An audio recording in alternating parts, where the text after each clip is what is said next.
ನಂಬಿದರೆ ಕೈ ಬಿಡಳಿವಳು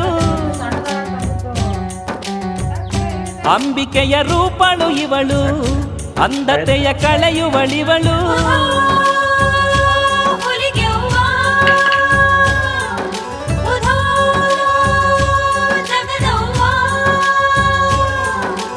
ಉಧೋ ಉಧೋ ಶ್ರೀ ಹುಲಿಗಿ ತಾಯಿ ಎಂದಾಗ ನಲಿಯುವಳು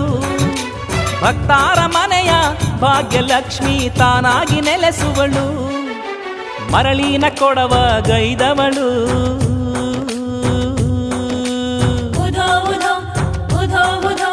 ಮರಳಿನ ಕೊಡವ ಗೈದವಳು ಹಾವಿನ ಸಿಂಬಿಯ ಸುತ್ತಿದಳು